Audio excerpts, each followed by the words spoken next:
No.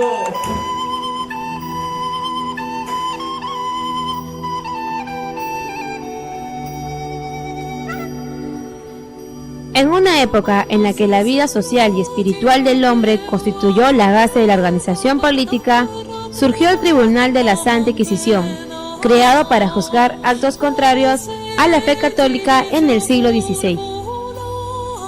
El Santo Oficio fue creado por el rey Felipe II el 7 de febrero de 1569, como filial provisional del Consejo de la Suprema y General Inquisición Española. Comenzó sus funciones en 1570, siendo virrey del Perú Francisco de Toledo. Los primeros inquisidores fueron el licenciado Cervantes Cerezuela y el doctor Andrés de Bustamante. Sin embargo, este murió durante el viaje y en su reemplazo enviaron a Antonio Gutiérrez de Ulloa.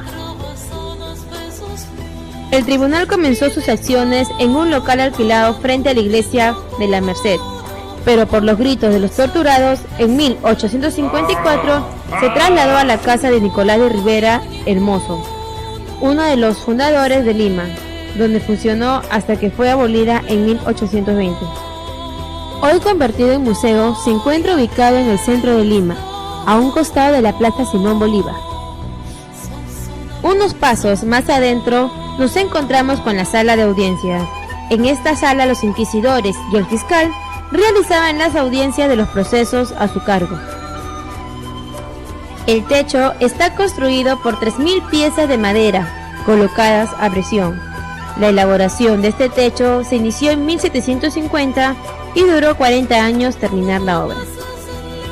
Aquí el fiscal acusaba al sospechoso y con la finalidad de evitar posteriores represalias contra los testigos, estos declaraban a través de una puerta al extremo derecho de la sala, la misma que solo tenía un orificio por el que se escuchaba su voz. Pero no todos los delitos los veía el Santo Oficio, sino solo aquellos que eran de su competencia. Este tribunal juzgaba a blancos, criollos, mestizos y negros, menos a indígenas porque se entendía que era una población con su propia lengua. Desde México, en la ciudad de Lima, los tribunales de Inquisición ordenaba que no se juzguen a los indígenas porque estos eran neófitos. Neófito es aquel que recién se convierte a la fe católica. Difícilmente puede entender lo que es la fe católica de aquello que va contra el dogma católico, que sería la herejía. Y como el objetivo no era que los indígenas repudiaran la fe, sino más bien que ellos la quisieran, la amaran, entonces ¿qué se necesitaba? Se necesitaba que los españoles dieran el buen ejemplo. Para que ellos dieran el buen ejemplo, para que el europeo venido a América diera el buen ejemplo, establecen la Inquisición. Existieron dos tipos de cárceles o mazmorras, las públicas y las secretas. En las primeras, el reo cumplía el tiempo dispuesto por sus respectivas sentencias. Allí recibían las visitas de sus familiares y amigos. Los bienes que poseían los acusados eran confiscados y, de demostrarse culpabilidad, eran expropiados por el tribunal. Esto originó muchas acusaciones debido a la ambición desmedida de los propios inquisidores. Las segundas eran las cárceles de castigo o secretas, donde el reo entraba por 8 días en primera instancia en estricto secreto. Su nombre se debe a que en ellas los reos estaban incomunicados. Después de los 8 días podían arrepentirse. De hacerlo, así su castigo era rezar el rosario, ir a la misa o realizar peregrinaciones. Caso contrario, su juicio podía durar meses. Si una persona de la sociedad colonial, por una mujer de nombre Sabrina o cualquier otro nombre, fuera acusada de brujería y se arrepiente y de modo propio viene ante el tribunal antes de ser denunciada, entonces inclusive ni siquiera va a haber un proceso inquisitorial en sí, sino ser abreviado, como si fuera un proceso sumario. Y las penas serían de carácter espiritual, no habría citación, no habría detención a la persona, solamente se le haría fechas de comparecencia y las penas serían sumamente benignas. No sales en el auto de fe, no te castigan físicamente, te impondrían algunos rezos, oraciones, peregrinaciones y algún pago de alguna multa. En caso de no arrepentirse, eran sometidos a torturas hasta que confiesen su delito.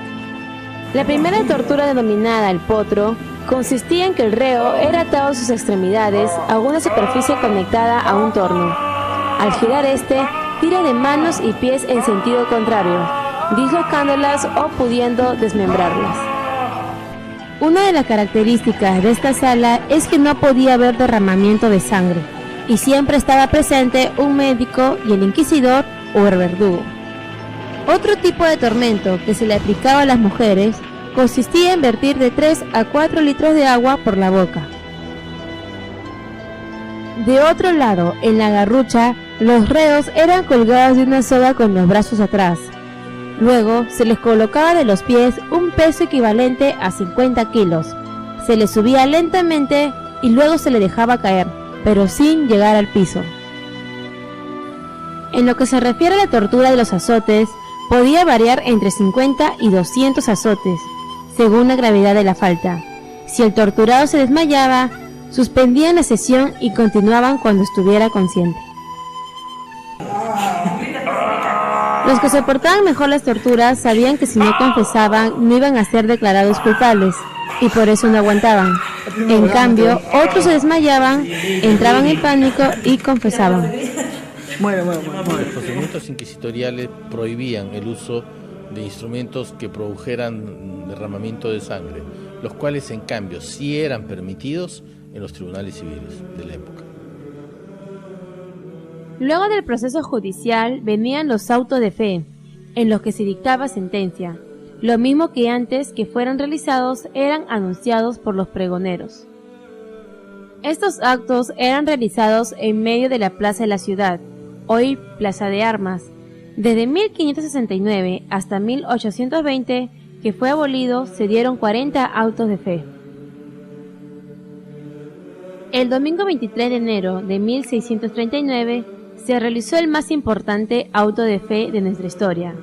En él se presentaron 86 procesados, de los cuales 63 penitenciados, entre ellos 2 condenados al quemadero. Los sentenciados llevaban puesto un San Benito o escapulario, además de una vela verde, lo cual lo deshonraba a ellos y a sus descendientes.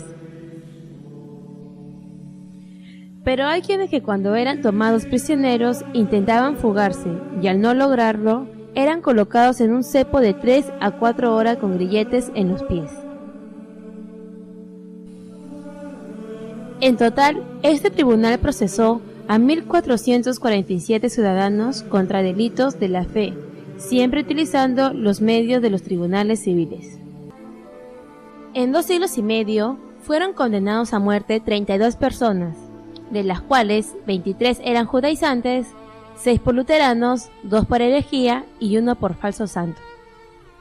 En términos estadísticos, mientras que de los 1.377 procesados en 1.526 juicios que se desarrollaron, hubo un total de torturados que bordaría el centenar de personas.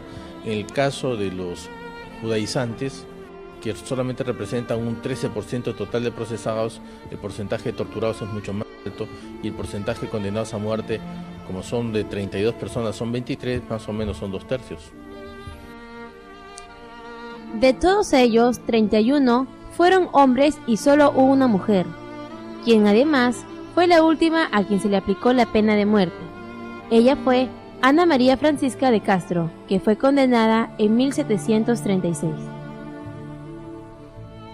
Cabe resaltar que eran las autoridades civiles quienes dictaban la pena de muerte a los reos que la Inquisición les entregaba. Estas sentencias se realizaban en el quemadero, que estaba situado frente a la plaza de Hacho, y los restos eran arrojados al río Rímac. Un mito que se ha creado es que las brujas eran también condenadas a muerte, pero en realidad se les aplicaba azotes por las calles y luego eran recluidas en el Hospital de Santa María de la Caridad, convertidas en enfermeras. Las mujeres condenadas por brujería las enviaban a hacer una labor social en ese hospital, que estaba dedicado a las pobres de Lima. Es decir, en una u otra forma, en vez de estar presas acá, las enviaban a hacer labor social.